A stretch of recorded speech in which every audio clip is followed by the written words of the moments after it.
Mycobacterium tuberculosis. E. coli. Haemophilus influenzae. Virauge. Clínica. Presente.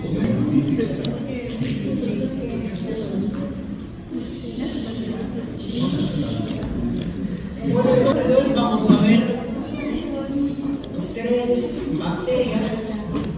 Lamentablemente no nos ha dado el tiempo, podría estar en bacterias otras 2 semanas más, pero tenemos que avanzar en virus, ¿sí?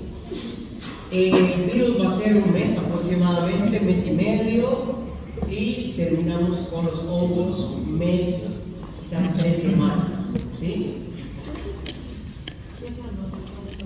Nos ha faltado ver clamidias, bacterias intracelulares, rickettsias, micoplasmas.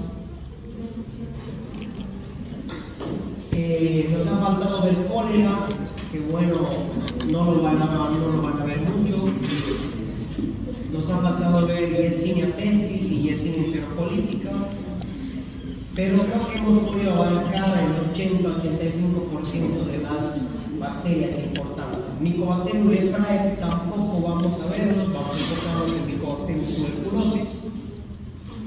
Pero sugiero que lean, ¿sí? No les voy a preguntar obviamente, pero para su práctica médica. Creo que lo más común, lo más frecuente y lo que tienen que saber, lo estamos viendo. Entonces, tenemos una mujer de 54 años con un linfoma no Hodgkin que está haciendo quimioterapia en su ciclo 3, ¿sí? Presenta fiebre de 39,5 grados y presenta también hipotensión. Primera pregunta, ¿qué tiene mi paciente? Fíjense la radiografía del tórax. Estas opacidades bilaterales, se puede ver broncogramas, se puede ver vasos. ¿Qué tiene mi paciente? ¿Qué diagnóstico presuntivo yo hasta aquí puedo dar? ¿Tiene una infección urinaria? ¿Sí o no? ¿Tiene una infección urinaria este paciente?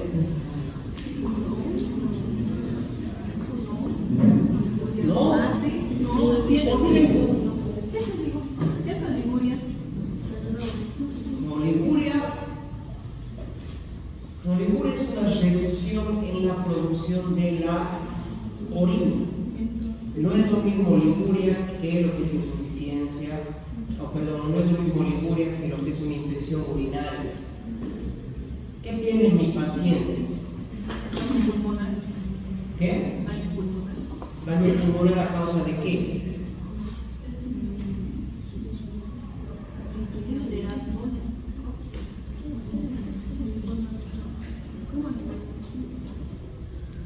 Primero, estamos ante un paciente que está inmunosuprimido, ¿cierto? ¿Por qué? Porque tiene cáncer, tiene un linfoma y aparte está haciendo quimioterapia. No es un paciente inmunocompetente, partamos por ahí. 2.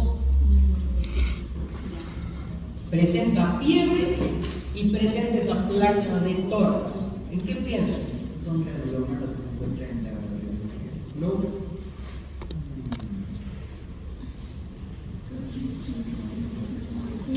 ¿Cómo se llama la infección del parénquima pulmonar? Neumonía. Tiene una neumonía bilateral. Pero nos da un dato bien importante que es la hipotensión. ¿Qué significa que tenga hipotensión este paciente? ¿Qué? Sí, pero ¿por qué? La neumonía, ¿qué puede llevar?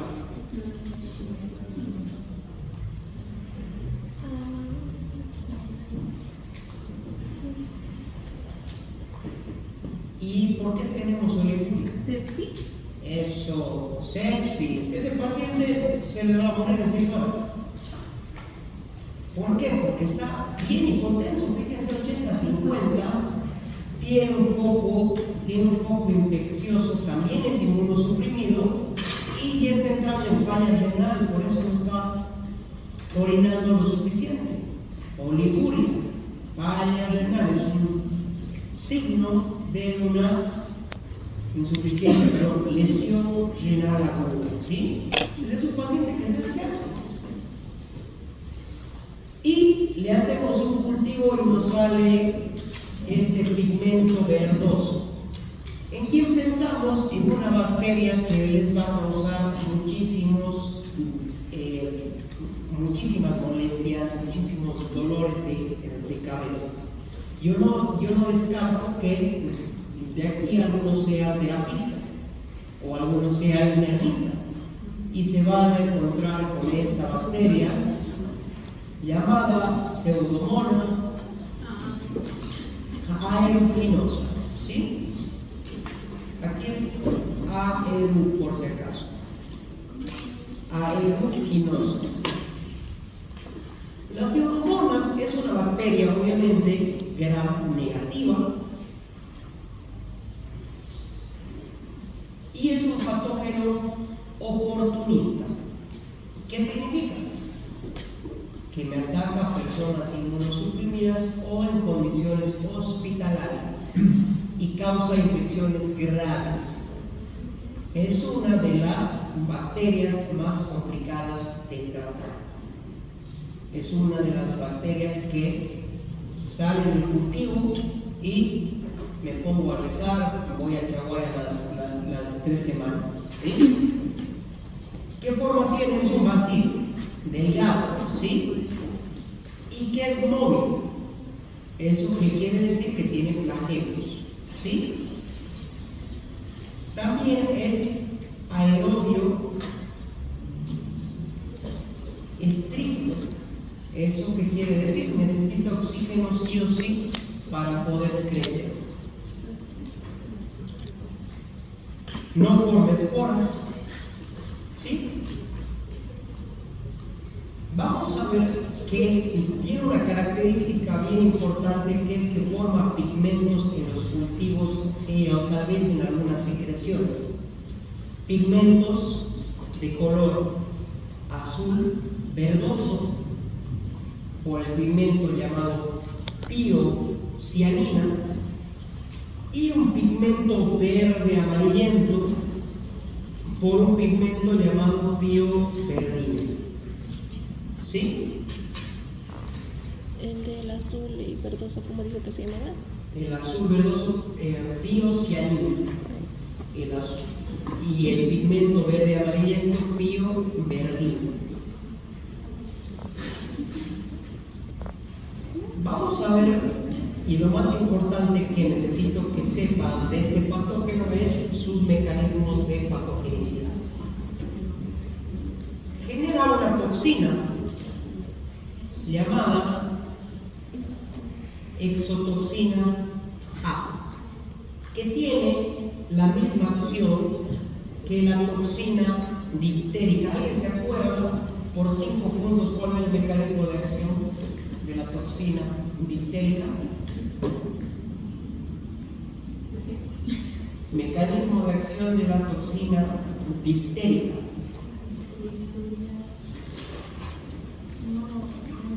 Cinco, 4, 3, 2, 1.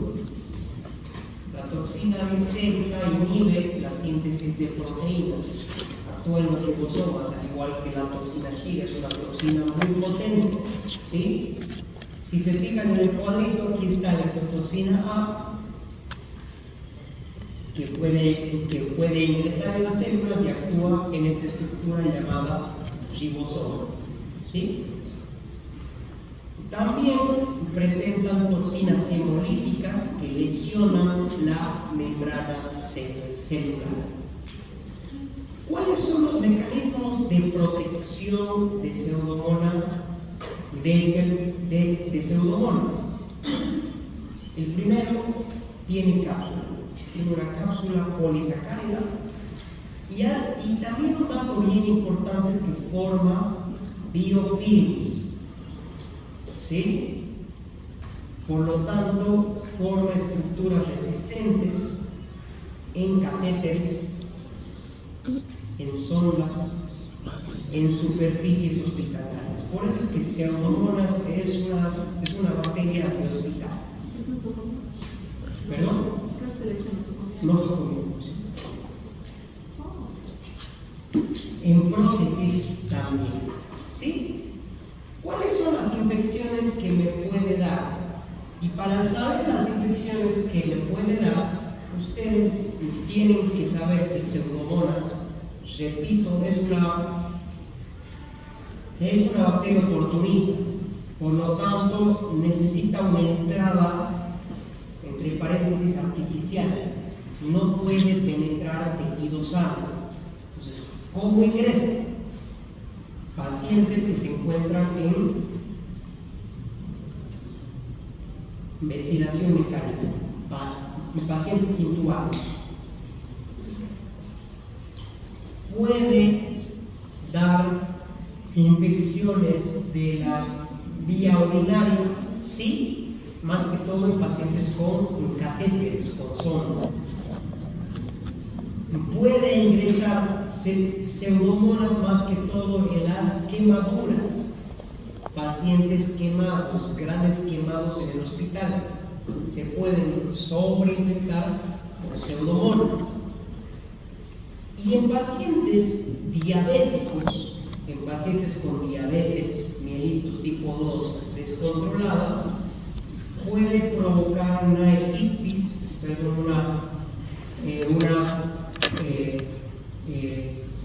otitis externa maligna.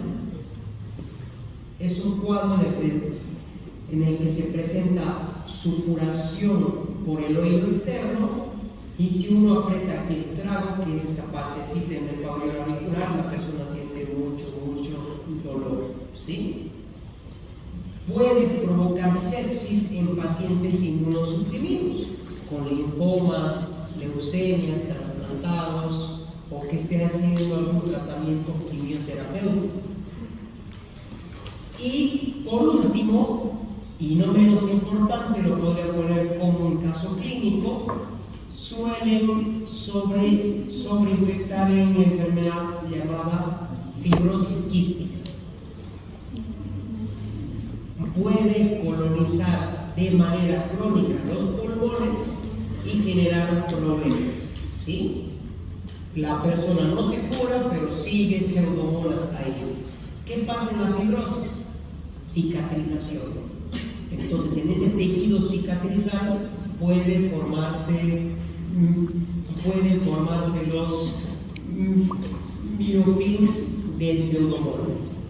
Y también en algunas cirugías, todo lo que sea oportunista, podemos encontrar a Pseudomonas, ¿sí? Y por otro lado, fíjense que es un paciente quemado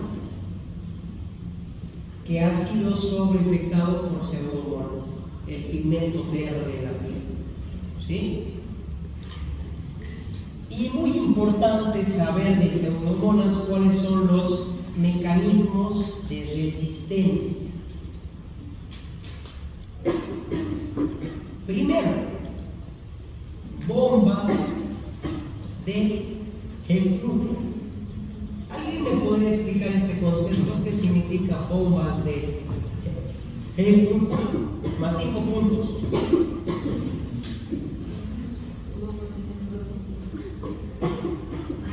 Como las bombas de flujo son un mecanismo de resistencia.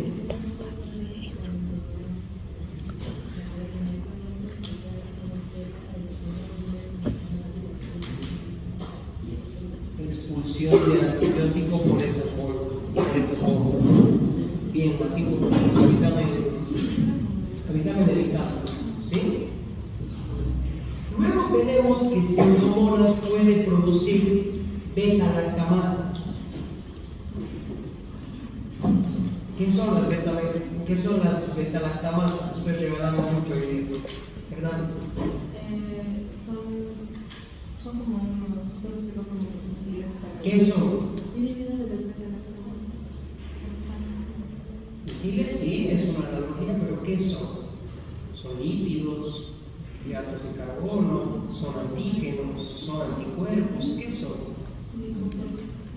No, es tipo polisacáridos. ¿Qué son las beta-lactamasas? Levanten la mano y respondan si quieren los 5 puntos. ¿Son enzimas? Enzimas. ¿Qué hacen estas enzimas? Inhabilitan los beta-lactámicos. Lo que hacen es inactivar a los beta-lactámicos, ¿sí? Pero Pseudomonas también pueden producir carbapenemasas. Bien, Fernando, tienes más simple. ¿Sí? Las carbapenemasas inactivan a los carbapenémicos, que son antibióticos de amplio espectro muchísimo más fuertes utilizados en el hospital. ¿Sí? También Pseudomonas puede mutar los sitios de diana antibiótica. Si el antibiótico se suele unir a una proteína, esa proteína muta y listo, ya no actúa el antibiótico. Y por último,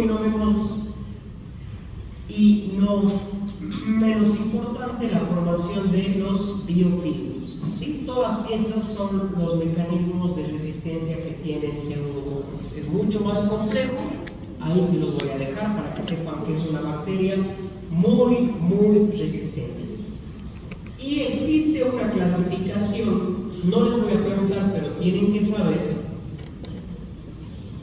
que cuando yo llamo a una bacteria MDR, porque van a escuchar este término, MDR, ¿qué significa? Multiresistente, resistente a más de 3 clases de antibióticos. Pero luego tenemos los XDR, que son los resistentes a casi todos menos a 2. Y por último tenemos los PAN resistentes o PDR. ¿Qué significa? Resistentes a todo. Se están encontrando y se están reportando bacterias PAN resistentes. ¿Qué queda hacer? Combinar antibióticos para ver si hacen sinergismo, pero hay una alta tasa de que la infección siga y la persona fallece. Ya hemos hablado hace varias clases atrás sobre la importancia de lo que es el uso correcto de los antibióticos, ¿sí? Muchas bacterias van a matar millones de personas a lo largo de todos estos años y se proyecta que cada vez aumente. ¿Por qué? Por el mal uso de los antibióticos principalmente. ¿Cómo se hace el diagnóstico? Se toma una prueba, una muestra de esputo de la herida de sangre y se hace microscopía y se hace cultivo y se puede hacer también PCR, ¿sí? ¿Qué es lo importante en este tema sobre la prevención? Lavado de manos.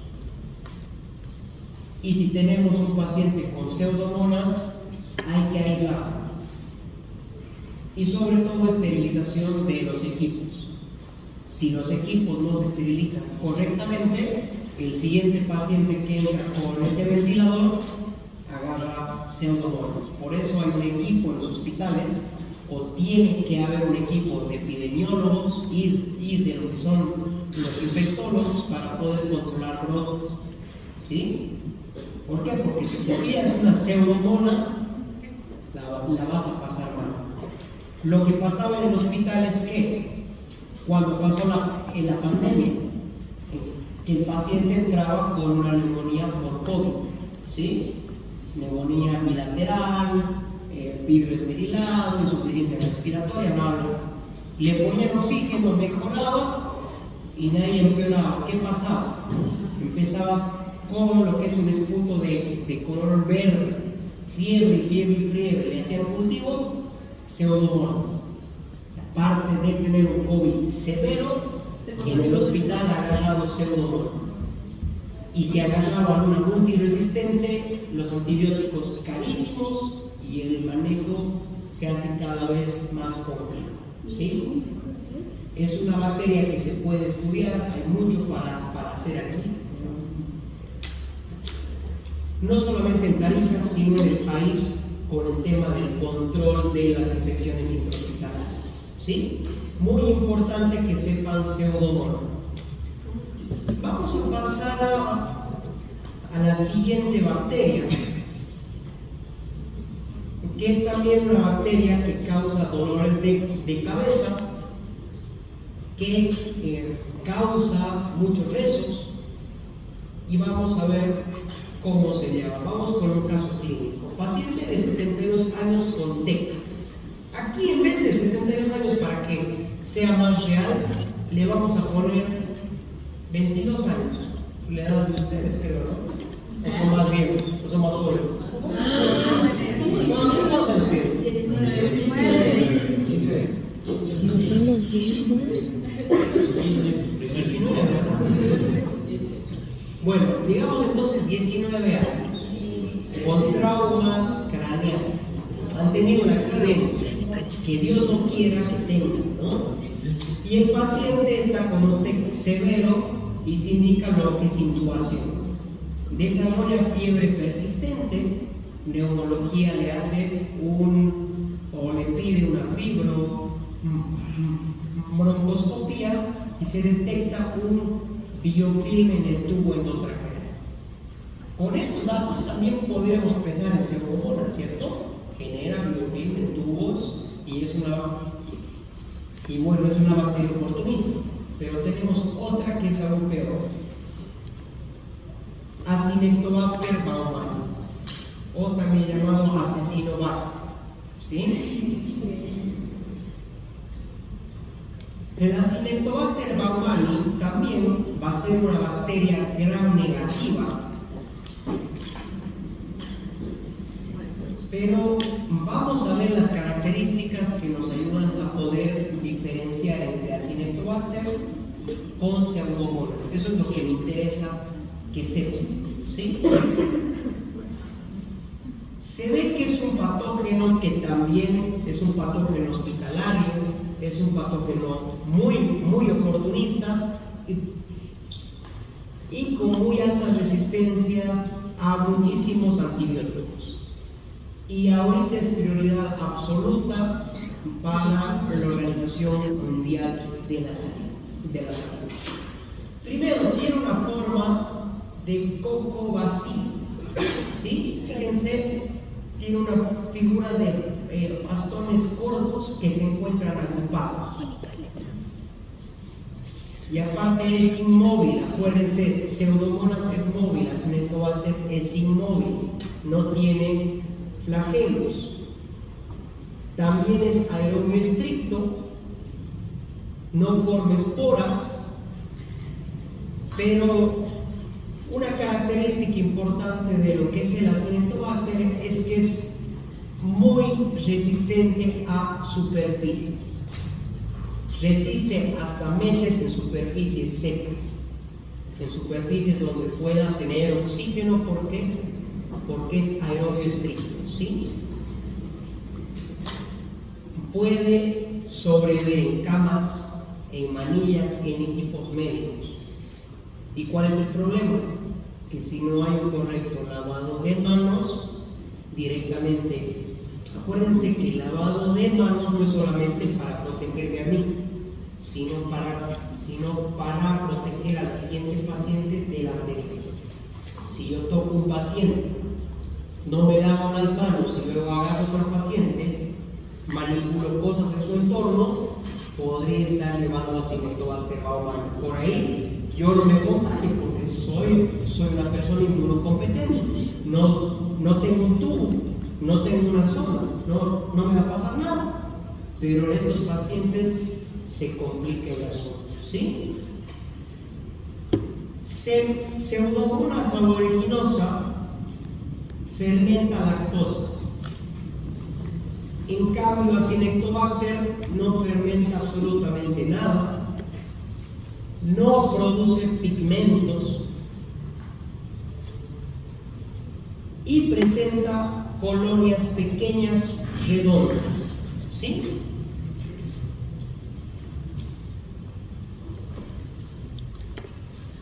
Entonces, características diferenciadoras: que es inmóvil, no fermenta lactosa, no produce pigmentos y es oxidasa negativa. Con estas características, la parte de bioquímica puede hacer una diferenciación entre Pseudomonas y lo que es el Acinetobacter baumannii. ¿Sí? Vamos a ver cuáles son los mecanismos de patogenicidad que tiene el Acinetobacter baumannii. Mecanismos de patogenicidad. Presenta cápsula, tiene una cápsula, produce biofilm,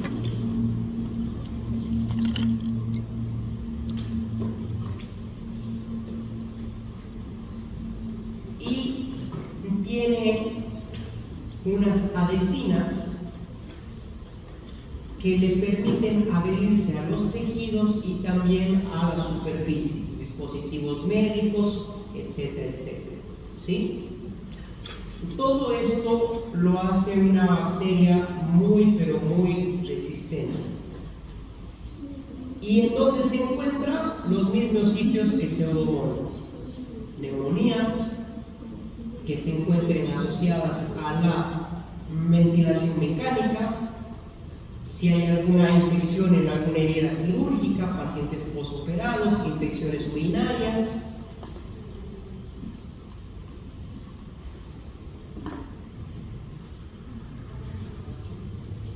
Y también en prótesis, ¿sí? La resistencia o los mecanismos de resistencia son básicamente los mismos. Bombas de flujo, producción de beta-lactamasas, bombas de flujo, mutaciones diana, y pueden inclusive y tienen la capacidad de poder adquirir genes de resistencia mediante plásmidos, ¿sí? Lo hace una bacteria muy, muy resistente. Se tiene que hacer también pruebas para poder detectar lo que es el antibiograma, o sea, saber a qué antibiótico es resistente. Primero se hace un tratamiento empírico, pero luego tengo que guiar el tratamiento según el antibiograma, ¿sí? En Pseudomonas y en Acinetobacter, yo no puedo simplemente pensar en que la bacteria es sensible, porque presenta muchos niveles de resistencia, ¿sí? Y en estos pacientes, ¿qué hay que hacer? También hay que controlarlo, hay que ver las superficies, lavado de manos. Ustedes, si es que escuchan de un paciente con lo que es Acinetobacter y Pseudomonas, cuando entren a terapia y lo tocan el ambiente, porque van a tener que hacer succiones, cambios de sonda, etcétera, etcétera, tienen que lavarse las manos, ¿sí? Previo, luego del procedimiento y luego de salir de ese proceso, ¿sí? Si se han fijado en los pacientes antes y después, lavarse también las manos. Acuérdense de los 5 momentos para poder infectarse. ¿Vamos bien con lo que es Acinetobacter? Sí. Y Pseudomonas, diferencias entre los dos. Sí, más que todo son diferencias bioquímicas, pero tienen que saber. Vamos a tener un break de 10 minutos o 5. 10. 5. 5 y así acabamos antes. Ya. 5 como para que se puedan.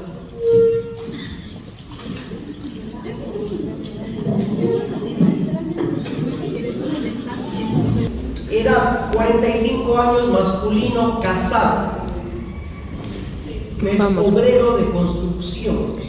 Antecedentes médicos relevantes, no antecedentes médicos, directamente no tiene. Consumo ocasional de alcohol.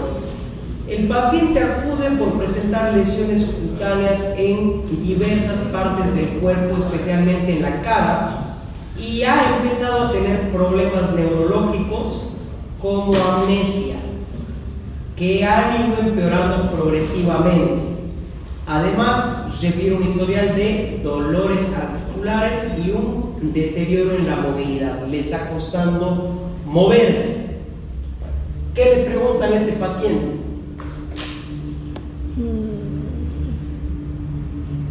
Porque el caso clínico, así como está, no me lleva a lo que es un diagnóstico tan claro. Yo tengo que preguntar más cosas. ¿Qué más preguntarían? A ver, doctores, ¿qué podrían preguntar más en este paciente? ¿Cómo es sobre la reconstrucción? Capaz se hizo alguna herida, no sé. Heridas. Puede No ser. tiene. Exposición, si tuvo alguna exposición con de algunos fierros medios oxidados. Bueno, heridas, ¿no? Porque la exposición, Contacto con animales. contacto con animales. Tiene un gato, pero no lo ha rasguñado. Ya no lo vamos a matar acá esta vez. Qué ilusión. Dios. Salió del país, buena para pensar en enfermedades tropicales, no ha salido del país. ¿Cómo consume alcohol? O sea, ¿lo invita? ¿Es chapaco? ¿Cómo consume? De la misma botella que todos toman, ¿toma? ¿Es chapaco? Es chapaco. O sea, de la misma botella que todos toman, ¿toma? Sí. Ya. Entonces puede ser ahí contagio. ¿Qué más preguntas?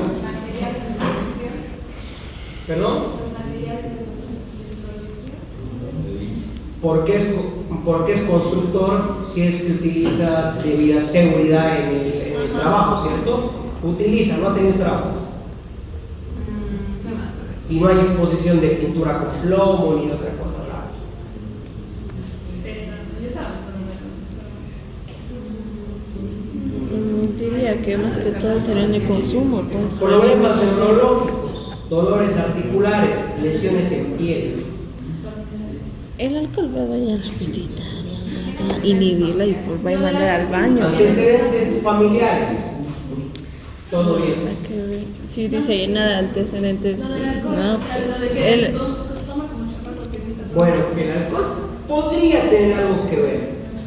en el Quizás yo consumo. que preguntaría si ha tenido lesiones hace mucho tiempo, cuándo ha empezado el cuadro, y preguntaría antecedente de mucho tiempo.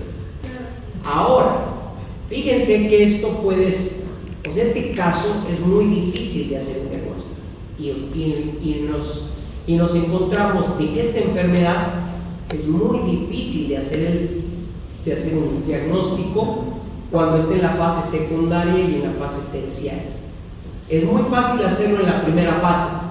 Hay gente que lo pasa y va escalando a la segunda y tercera y cada vez es más complejo, ¿sí? ¿Por qué? Porque uno pensaría en miles de cosas antes de lo que en realidad es. Vamos a hablar un poquito de lo que es historia. ¿Alguien se acuerda de este caso? Tuskegee. Sífilis. Mi paciente tenía una neurosífilis, una sífilis terciaria. La pregunta entonces tenía que ser, era si tuvo contacto sexual. Si en sus idas de alcohol se le ha pasado la mano y se ha ido con algún extraño. Pero está casado. Pero aparte 40 años de casado por ahí y la sífilis la ha contraído a los 20 tranquilamente.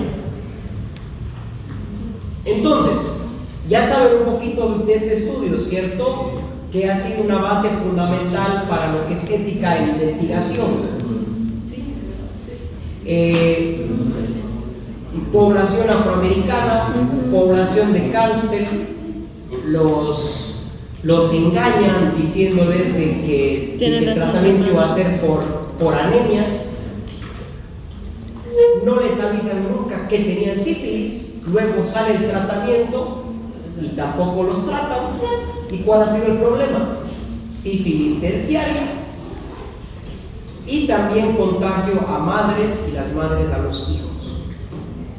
¿Sí? Todo esto ha tenido repercusiones gigantes porque ha sido lo que es una corte de más de 40 años. Más de 40 años y nadie ha dicho, che, no da. ¿Sí? Y por eso es un caso bien, bien importante. ¿Quién es el actor principal? ¿Cómo se llama el agente etiológico de la sífilis? Treponema pálido.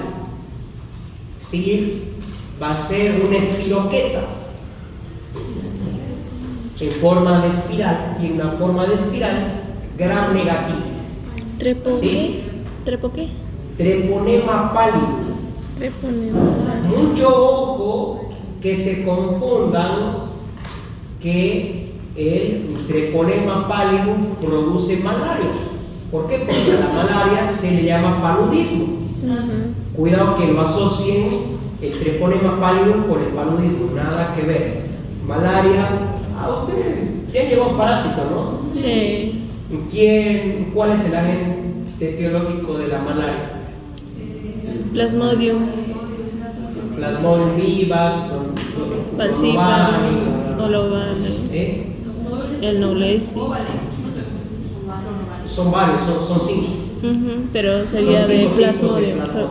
Sería la familia Plasmodium. Bueno, vamos a ver varias características de lo que es el treponema pálido, ¿sí? Lo primero es una espiroqueta, repito. Espiroqueta. Ahí está. Espiroqueta. Ya. ¿Cierto? Espiro. ¿Qué? No sé qué ha pasado. Se bugueó.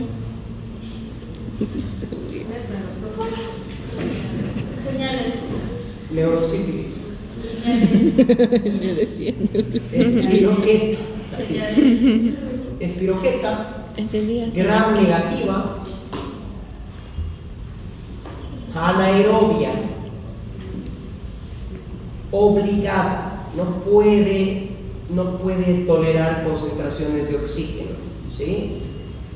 Y es una enfermedad de transmisión sexual, obviamente. ¿Sí? ¿Cuál es el problema con treponema pálido? No se puede cultivar. Es casi imposible cultivar. ¿Qué otras características microbiológicas tiene? Que aunque sea gram negativa, no se tiñe bien con la función de gram.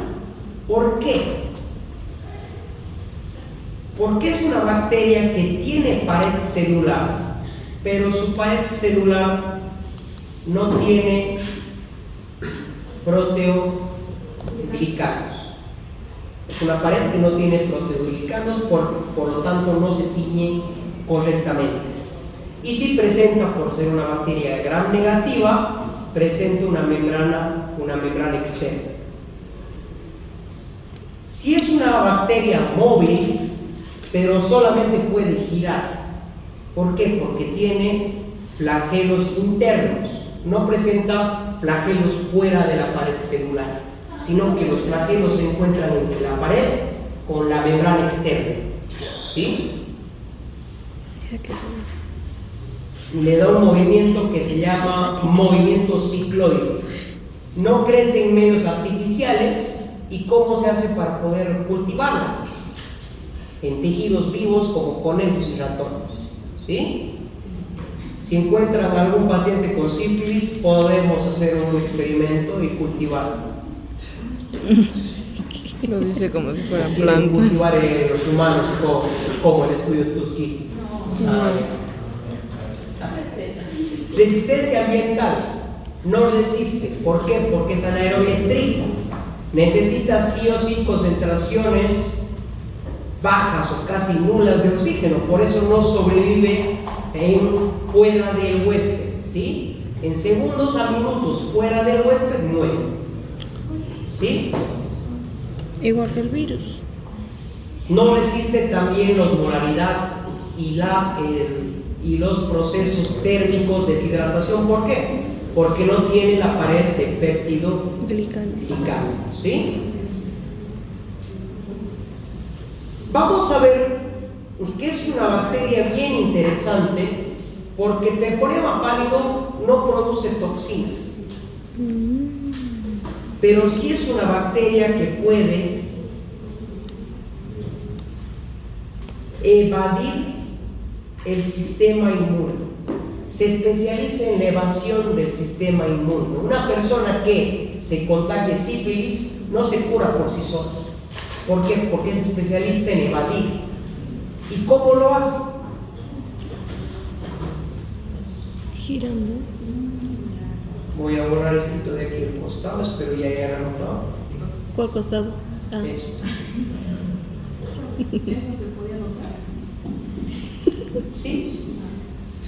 Lo primero es que es una bacteria que evita el sistema Inmune. inmunológico.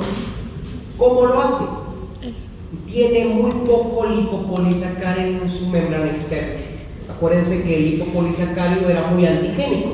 Si lo tengo menos, no genera una respuesta inmune fuerte. Presenta antígenos variables. Los antígenos cambian bastante, sobre todo por las proteínas TPN17 y TPN47. Estas proteínas son muy complicadas de ser reconocidas por el sistema inmune. Y por último, las espiroquetas tienen un mecanismo de poder adherirse a las proteínas humanas y de esta manera se pueden camuflar. Las espiroquetas pueden unirse, por ejemplo, al fibrinógeno, y como se encuentran por atrás del fibrinógeno, no son reconocidas y no sufren ataques.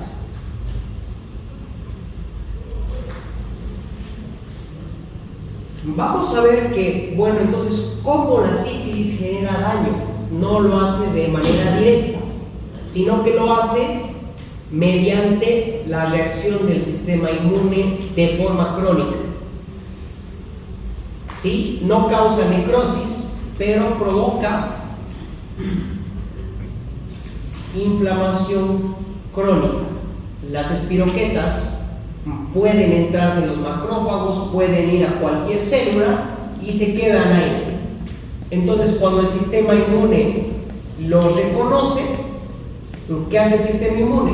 Genera inflamación. Y saben de que la inflamación crónica genera lesión de los tejidos circundantes, y de esa manera se genera la lesión. Es como que genera un daño colateral por la respuesta inmune que se genera. Y como puede sobrevivir adentro de los macrófagos de células endoteliales, no muere. Puede ser fagocitada, liberación de todos los factores inflamatorios, pero no muere. Vamos a ver que la sífilis, fíjense, ahí está la espiroqueta en forma de espiral, una pared celular bien delgada, y adentro están los pequeños flagelos que se encuentran aquí en estas partes. Vamos a ver los estadios de la sífilis, que son 3 fases: la fase primaria, la fase secundaria. Luego tenemos una fase latente, que es entre la secundaria y la terciaria, y luego tenemos una fase terciaria, que es la última fase, y es en la que la persona fallece. La fase primaria se da entre los 3 a 90 días post-exposición. Pues el paciente recién puede presentar signos y síntomas a los 2 meses de la exposición. Por eso hay que preguntar a veces los antecedentes de las relaciones sexuales, pero no semanas. Si pienso en sífilis, tengo que pensar en meses de anticipación. Porque si uno pregunta y la persona responde no, hace un mes que no tengo relaciones sexuales, no puedo yo descartar sífilis. ¿Por qué? Porque tiene un periodo de incubación más largo. Puede ser a los 3 días, pero puede ser hasta los 90 días. ¿Y cuáles son las manifestaciones clínicas? Una úlcera sin dolor. Esto es característico. Se presenta una úlcera de este modo, que se puede encontrar ¿en dónde? En el labio o en los genitales externos, tanto masculino como femenino. Es una úlcera bien delimitada, sin signos de dolor. No hay dolor, ¿sí? ¿Y qué pasa? Que esto cura. Cura, no pasa nada, y posteriormente pasamos a la fase secundaria. La fase secundaria puede ocurrir de entre las 6 semanas a los 6 meses después de la fase primaria. ¿Y qué es lo que se puede apreciar o cuál es lo más frecuente? Es una erupción cutánea generalizada que compromete las palmas de las manos y las plantas de los pies. Puede haber también fiebre o febrícula, pueden haber adenopatías y puede haber pérdida de pelo, ¿sí? ¿Qué pasa en la fase secundaria? Las espiroquetas han pasado a la sangre y se han diseminado en todos los tejidos y me provocan estos síntomas. O sea que el estadio primario, donde las espiroquetas se encontraban justamente en los genitales, se quedan ahí un tiempo, y cuando pasan a la sangre, en este periodo de 6 semanas a 6 meses, se dan lo que es las espiroquetas en sangre, produciendo signos y síntomas en piel, puede ser en articulaciones, adenopatías y alopecia. Puede pasa en 1 semana y 2 semanas y se pierde. Y de ahí se entra en una fase latente en la que las espiroquetas se van metiendo a los tejidos y yo ya no la puedo encontrar en sangre. Y esto puede ser durante años. Pueden pasar bastantes años entre la fase secundaria a la fase terciaria. Y a los años, la acumulación de las espiroquetas genera inflamación crónica y genera lesión tisular local. Entonces, ¿qué podemos encontrar? Las famosas gomas sifilíticas. Que a ver si tengo alguna imagen por aquí de las gomas sifilíticas. O gomas granulomatosas.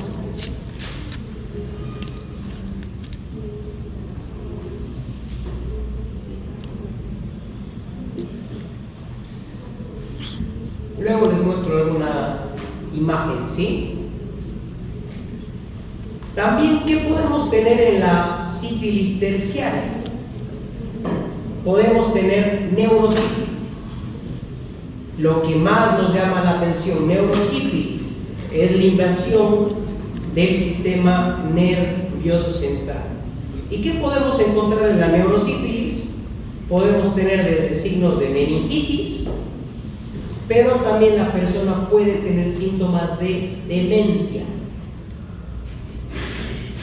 amnesias, apraxias, agnosias, ¿sí? Se olvida, se olvidan el significado de las cosas, se pueden olvidar cómo hablar, y también parálisis, ¿sí? Alteraciones musculares. ¿Perdón? Porque hay treponemas en el sistema nervioso central, generan una inflamación crónica, van las defensas ahí y generan lesión del tejido cerebral.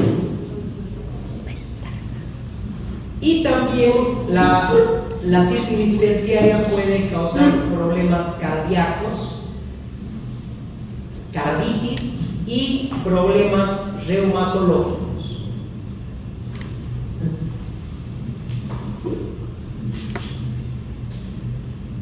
La sífilis secundaria,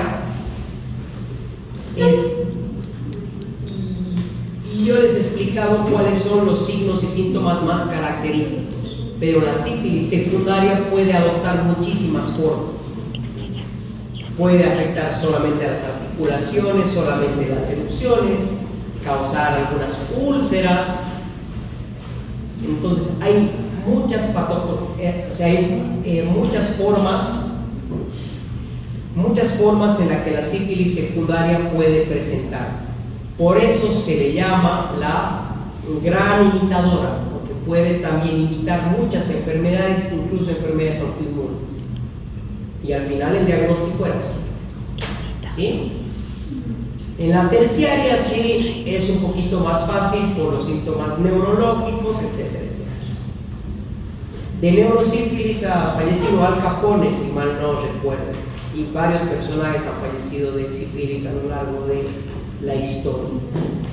Y por último, voy a presentarles la sífilis congénita. Si la madre presenta sífilis y no se ha realizado el adecuado control prenatal, puede la madre pasar las espiroquetas de forma transplacentaria por un mecanismo vertical, ¿sí? Y se da la triada de Hutchinson, con lo que es hipoacusia, dientes de Hutchinson que son de esta manera. Ustedes ven estos dientes, tienen que pensar en sífilis congénita, y una queratitis intersticial difusa. Parece de tiburón. ¿Perdón? Parece de tiburón. Un tiburón, sí.